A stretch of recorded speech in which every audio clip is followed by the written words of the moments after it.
হুগলিতে বিজেপি নেতার দাদাগিরি সিসি ক্যামেরায় অন্তত সেই ছবি ধরা পড়ল। কেন্দ্রীয় বাহিনীর নিরাপত্তায় থেকে চড়াও হলেন বিধায়ক। জনস্বাস্থ্য কারিগরি দপ্তরের কর্মীকে মারধর করলেন বিধায়ক। খানাকুলের রাজহাটি এলাকার ঘটনা, মারধরের ঘটনা সিসি ক্যামেরায় বন্দী। আর ওই এলাকায় বেশ কয়েকদিন ধরেই যান্ত্রিক ত্রুটির কারণে পিএইচই পাম্পের পানীয় জল সরবরাহ বন্ধ থাকে। পাম্পের কর্মীরা বিজেপি পরিচালিত পঞ্চায়েতে সেই সমস্যার কথা জানায়। তারপরেও পঞ্চায়েতের প্রধান সহ খানাকুলের বিজেপি বিধায়ক সুশান্ত ঘোষ তার দলবলকে সঙ্গে নিয়ে ওই পাম্প কর্মীদের উপর চড়াও হয়। বিধায়ক নিজে চড় থাপ্পড় দিতে শুরু করেন। এমনকি ছাড়াতে গেলে পাম্প অপারেটরের দাদা অরিন্দম ভৌমিককেও মারধর করা হয়।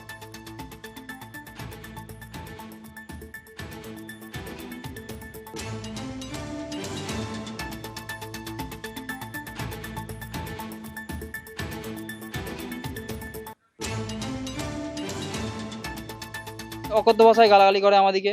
আমার দাদা দোকান থেকে বেরিয়ে আসে, আমার দাদাকে মারধর করে ও আমাকে ধাক্কাধাক্কি করে। এবার তারপরে যে সিভিলের যিনি আছেন তারক রয়, উনি ওনাকে মারতে মারতে পাম্পে নিয়ে আসেন।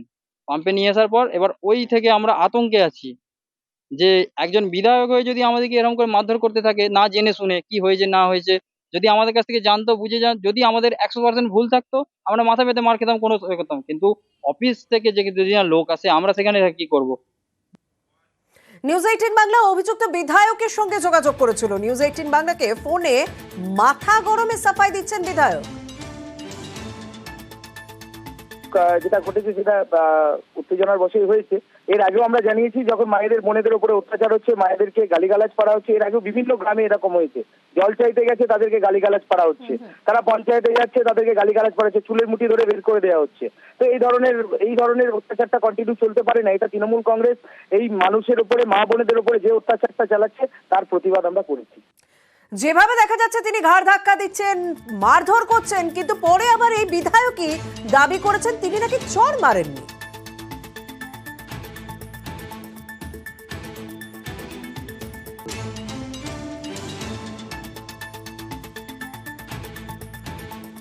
একজন জনপ্রতিনিধি হিসাবে এটা কাম্য নয় ঠিকই, কিন্তু কোনো মা বোন, আপনার আমার বাড়ির মা বোনকে যারা হাত ধরে টানবে, যারা গালিগালাজ করতে যাবে, তাদের জন্য হাতটা নিচের দিকে থাকেন, কেউ রাখতে পারেন। আমি রেখেছি, আমি হাতটা তুলে ফেলেছিলাম কিন্তু মারিনি, কাউকে মারতেও দিই।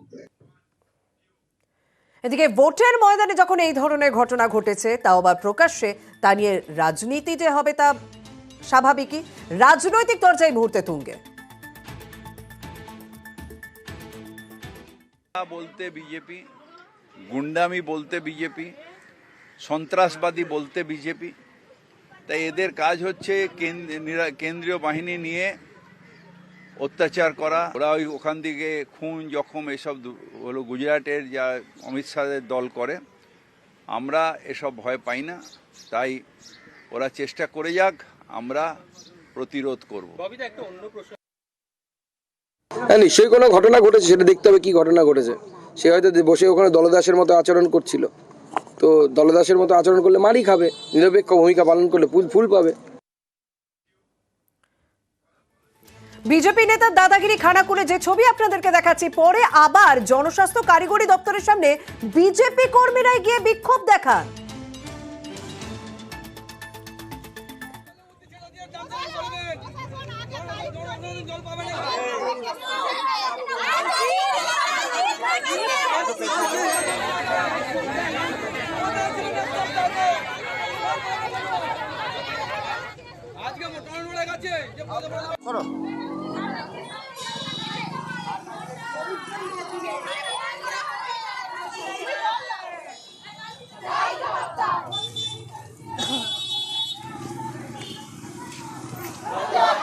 দিন ধরে জল পাচ্ছে না সাধারণ মানুষ। জল নিয়ে তৃণমূল কংগ্রেস যে দুর্নীতি করছে, রাজনীতি করছে, এই রাজনীতিটা যাতে না সাধারণ মানুষের পড়ে, এই জন্য আমরা আজকে প্রতিবাদ করছি। এটা ইচ্ছাকৃতভাবেই করছি।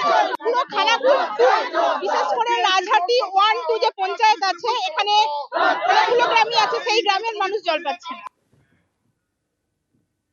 হাইকোর্টের নজরদারিতে সন্দেশখালীতে তদন্ত করবে সিবিআই সেট। এবং এই নির্দেশ দেওয়ার পরই তৎপর সিবিআই। আপাতত 3টি এফআইআর করে সন্দেশখালী তদন্ত শুরু হচ্ছে। এফআইআর এ কোন কোন বিষয়গুলোকে বিশেষভাবে জোর দেওয়া হয়েছে, কোন কোন অভিযোগগুলিকে জোর দেওয়া হয়েছে জানাবেন আমাদের প্রতিনিধি অমিত সঙ্গে রয়েছেন। অমিত, একেবারে তো সন্দেশখালী থানা এলাকার যে অপরাধগুলো হয়েছে সেই অপরাধগুলো তদন্ত করবে সিবিআই, এমনটাই কিন্তু গতকালই কলকাতা হাইকোর্ট নির্দেশ দিতে। এরপরে সিবিআই এর মধ্যে তৎপরতা শুরু হয়েছে। কোন কোন বিষয়গুলোতে তারা তদন্ত করবে, কোন কোন বিষয়, কোন কোন সেকশনে এফআইআর হবে, এই বিষয়গুলো নিয়ে ইতিমধ্যে কালকে পর্যালোচনা বৈঠকও হয়েছে। তাতে দেখা যাচ্ছে যে সন্দেশখালী থানা এলাকাতে বা সন্দেশখালী থানাতে এবং পুলিশ ক্যাম্পে জমি সম্পর্কিত বা জমি দখল সম্পর্কিত অভিযোগ জমা পড়েছে, সেখানে নারী নির্যাতন সম্পর্কিত বেশ কিছু অভিযোগ জমা পড়েছে, দুটো ধর্ষণের অভিযোগ জমা পড়ছে, এছাড়া আরো বিভিন্ন অপরাধমূলক অভিযোগ জমা পড়ছে। সেক্ষেত্রে প্রধান যে বিষয়গুলো সামনে আসছে সেই জমি দখল, সেটা জমি দখলের ক্ষেত্রে রাজ্য পুলিশ অর্থাৎ সন্দেশখালী থানায় এখনো পর্যন্ত যে সমস্ত অভিযোগ জমা পড়েছে তার ভিত্তিতে তারা যে তদন্ত করছে, অর্থাৎ থানাতে যে অভিযোগ, যে এফআইআর রয়েছে জমি দখলকে কেন্দ্র করে, তার জন্য আলাদা ডকেট নাম্বার দিয়ে সিবিআই আলাদা একটা এফআইআর তদন্ত করবে। নারী নির্যাতনের ক্ষেত্রে একইভাবে আলাদা এফআইআর হবে, যেটা রাজ্য পুলিশে আছে। এছাড়া পোর্টাল যে খোলা হচ্ছে সেই পোর্টালে যে সমস্ত অভিযোগ আসবে সেগুলো তারা এনকোয়ারি করবে। এনকোয়ারি করে যেটা অপরাধযোগ্য মনে হবে, অর্থাৎ যেটা এফআইআর করে তদন্ত করা যায়, সেইগুলো সেই হিসেবে কিন্তু সেই সারিতে ফেলে এফআইআর গুলো তৈরি হবে আগামী সময়, এমনটা কিন্তু সিবিআই সূত্রে বলা হচ্ছে। ধন্যবাদ। এদিকে সিবিআই তদন্তের নির্দেশ দেওয়া হচ্ছে হাইকোর্টের নির্দেশে। শেখ শাহজাহানকে আজকে তা নিয়ে প্রশ্ন করা হয়। সিবিআই তদন্তকে স্বাগত জানালেন শেখ শাহজাহান। শুধুমাত্র সিবিআই তদন্ত নয়, ইডি তদন্তকেও স্বাগত জানিয়েছে। তিনি বলছেন যে সিবিআই তদন্ত হলে ভালো হবে। জমি দখল নিয়ে সিবিআই তদন্তের নির্দেশ হাইকোর্টে। আস্থা আছে সিবিআই তদন্ত করবে। আপনি বলছিলেন জমি দখলের যে অভিযোগ আপনার বিরুদ্ধে, সেটা আপনি মিথ্যে বলছিলেন। খুব ভালো হবে সিবিআই তদন্ত হলে খুব ভালো হবে। সিবিআই তদন্ত হলে ভালো হবে। আর ইডি তো তদন্ত করছে শাহজাহান। সবচেয়ে ভালো হবে। ঠিক আছে। ফিরহাদ হাকিম তিনি বলছেন যে সিবিআই তদন্ত হোক, কিন্তু বিষয়টি যেন নিরপেক্ষ হয়। না, হচ্ছে তো সিবিআই তদন্ত তো হচ্ছে। সিবিআই তদন্ত হচ্ছে, হাইকোর্ট নির্দেশ দিয়েছে সিবিআই তদন্ত হবে, কিন্তু তদন্তটা যাতে নিরপেক্ষ হয়। হাইকোর্ট অনেকগুলোই আদেশ দেয় সিবিআই তদন্তের, তারপরে সেটা রাজনৈতিক অস্ত্রটা বিজেপির হাতে তুলে দেয়। সেটাই যাতে না হয়, এটাই কাম্য।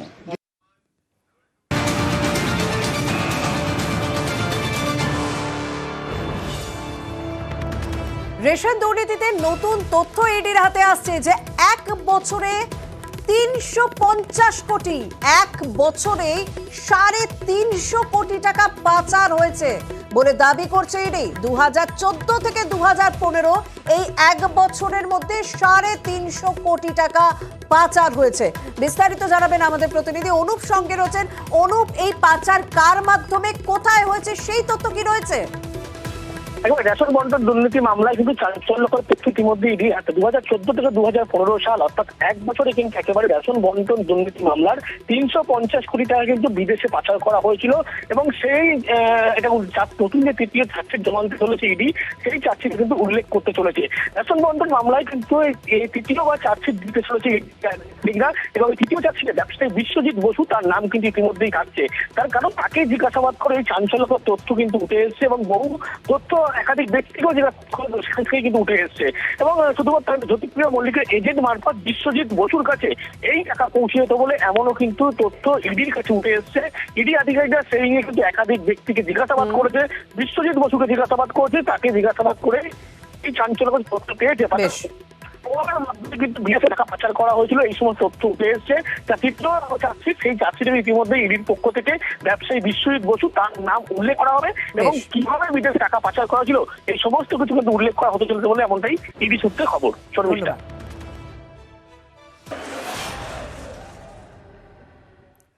ভোটের প্রচারে যেখানে যে পারছেন, যে প্রার্থী পাচ্ছেন যাচ্ছেন, কারণ সাধারণের সঙ্গে সংযোগ করতে হবে, সাধারণের সঙ্গে মিশে যেতে হবে।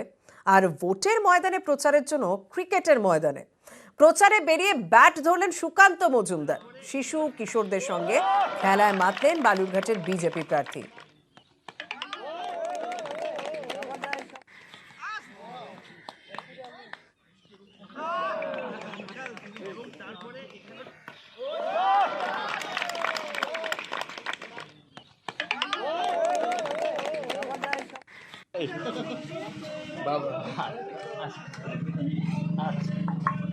টাটা। ভুলবার হাতে চলে গেলে কিন্তু মুশকিল হয়ে যাবে, সেটা বুঝে রাখবেন, সবাইকে বললাম। ছোটবেলায় সবাই ক্রিকেট খেলে, কে খেলে না? আমি ক্রিকেটও খেলতাম, ফুটবল খেলতাম। আমার বাড়ির পাশে ভুসলা বলে একটা মাঠ আছে, এখনো ছোট হয়ে গেছে, আমাদের সময় খুব বড় ছিল। সেখানে আমি নিয়মিত যেতাম, স্কুল টুল হয়ে আসার পর। তারপরে বিকেলবেলা করে চলে যেতাম সাইকেল নিয়ে। প্রতিদিন ফুটবল খেলা হতো, না হয় ক্রিকেট খেলা হতো। শীতের সময় ক্রিকেট খেলতাম, গরমের সময় আমাদের ফুটবল খেলা হতো। খড়গপুরে ঈদগাহ ময়দানে ঈদের অনুষ্ঠানে মেদিনীপুরে তৃণমূল প্রার্থী জন্মালিয়া ঈদের অনুষ্ঠানে গিয়ে জনসংযোগ প্রার্থী।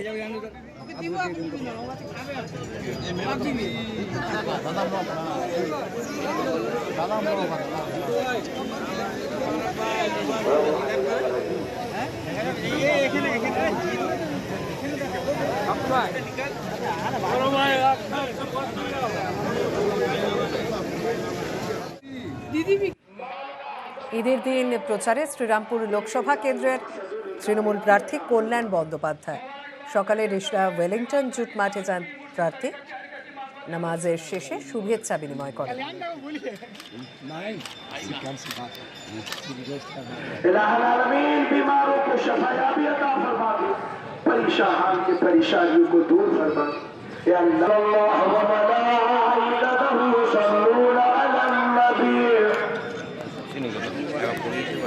না বসেনি, বলে কে বলবে।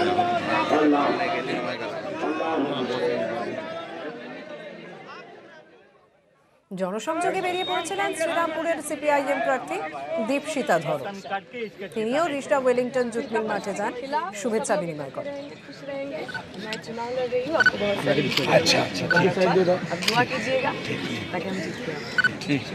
জামা মসজিদের চাচি ইমাম সাহেব নুরি সাহেব জিন্দাবাদ।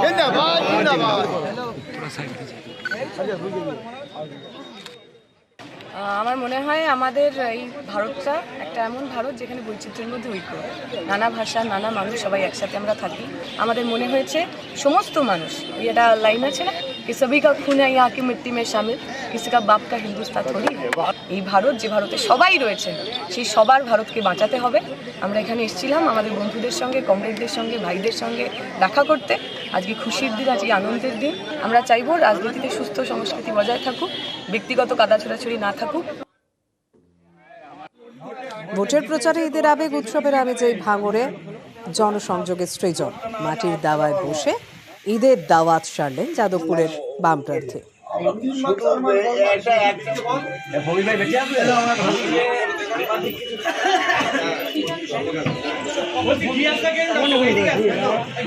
সব আমরা ভাই ভাই।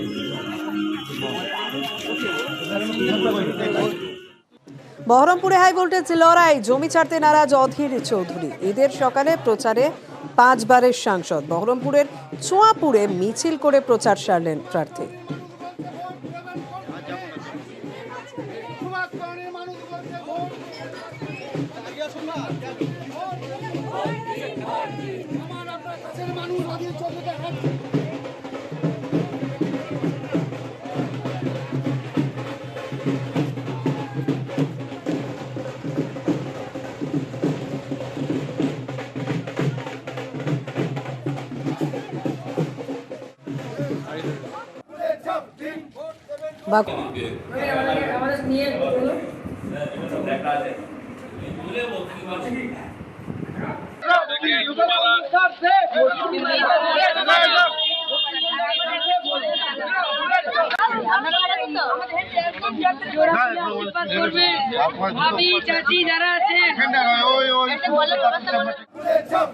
শুভ খুশির ঈদ, আজকে মিলন মেলা, আজকে নিজের ঘরের লোকেদের সাথে আমরা ঈদ উদযাপন করতে এসেছি। তাই আমরা সকলে মিলে এসেছি আজকে আশীর্বাদ নিতে।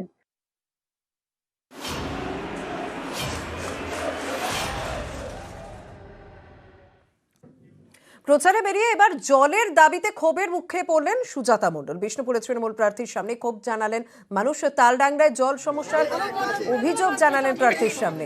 দ্রুত সমস্যা সমাধানের আশ্বাস দিলেন সুজাতা। কিছু টিউবওয়েল করে দিতে হবে। সমস্যা বলতে পুড়ে গেলে কেউ দিবেনি, পঞ্চায়েত কিছু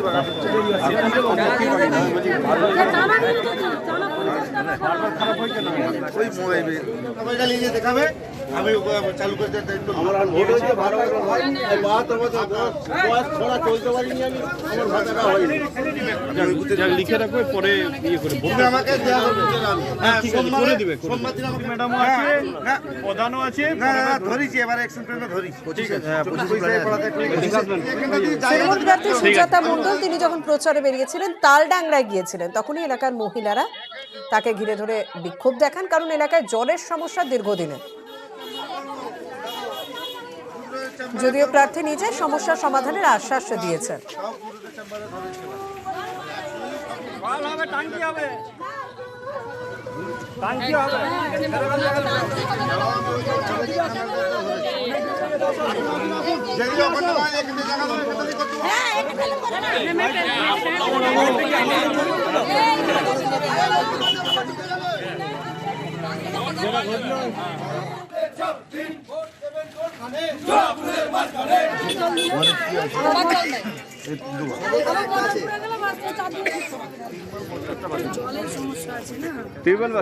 কিছু টিউবওয়েল করে দিতে হবে। সঙ্গে রয়েছেন প্রতিনিধি প্রিয়ব্রত। সুজাতা মণ্ডল দ্রুত সমস্যার সমাধানের আশ্বাস দিলেন, তাতে কি ছিঁড়ে ভিজলো? কি বলছেন সেখানকার মানুষ? দিন ধরে জলের দাবি জানিয়ে আসছিলেন এবং পঞ্চায়েত প্রধান থেকে ভিডিও পর্যন্ত জানানোর পরেও কোনো লাভ না হওয়ায় আজ যখন প্রার্থীকে পেয়ে যায় এবং ঈদের দিন প্রার্থী গিয়েছিলেন প্রচারে এই রাজপুর তালডাংরা ব্লকের, এবং সেখানে গিয়ে প্রথমে কিন্তু মানুষজন খুব দেখান যে জল তারা পাবে না কেন, এবং দীর্ঘদিন ধরে তাদের দাবি জানিয়ে আসছে যে এলাকায় জল নেই, সেই কারণে গিয়েছিলেন। এবং তারপরও কিন্তু প্রার্থীর পক্ষ থেকে দাবি করা হয়েছে যে একটি সাবমার্সিবল রাখা হয়েছে, কিন্তু সেটা সম্ভবত কিছুদিন আগেই খারাপ হয়ে গেছে এবং সেই কারণে তারা জল পাচ্ছে না। অবশ্য তিনি বলেছেন যে তিনি প্রার্থী হয়ে যখন জিতে আসছেন এবং তার আগেও তিনি কিন্তু প্রধানদের বলবেন এবং যে সভাধিপতি রয়েছেন সেই এলাকাতেই, এবং সেখানেই তিনি বলবেন এবং সাবমার্সিবল ব্যবস্থা করে কিভাবে জল পাইয়ে দেওয়া যায় মানুষকে, এবং সেই কিন্তু আশ্বাস তিনি দিয়েছেন। কিন্তু স্থানীয় মানুষজনের যে বিক্ষোভ এবং সেটাকে নিয়ে কটাক্ষ করেছে বিজেপির দাবি এই এলাকার প্রধান থেকে শুরু করে সভাধিপতি থেকে শুরু করে ব্লক সভাপতি শুরু করে সবকিছু তৃণমূলের, তারপরও কেন জল পাচ্ছে না মানুষজন, এবং সেই কারণে কিন্তু তারা বিক্ষোভ দেখাচ্ছেন। এবার অবিলম্বে জলের ব্যবস্থা করা হোক এমন দাবি জানিয়েছে বিজেপির পক্ষ থেকে। ধন্যবাদ। কোথায় ধরুন কারো হয়তো একটা নামের বানান ভুলের জন্য সেটা হয়তো একটু থমকে আছে, কোথাও হয়তো সে টাইম মতো জমা দেয়নি বলে থমকে আছে, ওগুলো আমরা সব সমস্যার সমাধান করে দেবো। আর জলের সমস্যা এটা টুকটাক কিছু জায়গায় আছে, কারণ জলের তল এখন অনেক জায়গায় নেমে গেছে, আপনারা জানেন। সেটা দু একটা সাবমার্সিবল পাম্প বসিয়ে দিলেই এখানকার মানুষ নিশ্চিন্তে থাকতে পারবে। বলছেন যে তাদের জলের এত কোনো অসুবিধা এবং লোকসভায় ভোটে জিতে নাকি কি বলে করে দেবো, অসুবিধাগুলো দেখাচ্ছেন চোখে আঙুল দিয়ে, যে আপনারা রাজত্ব করে কি করেছেন সেটা দেখুন। সেটা থেকে এদের লজ্জা করা উচিত, প্রতিশ্রুতি দেওয়া উচিত না। এর আগে বাঁকুড়ার বিজেপি প্রার্থী সুভাষ সরকার, তার সামনেও বরকুড়া এলাকার মানুষ বিক্ষোভ দেখিয়েছিলেন। তারা সোজাসুজি দাবি করেছিলেন আগে জল পরে ভোট।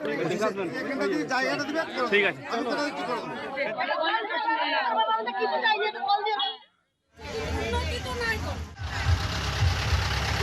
জল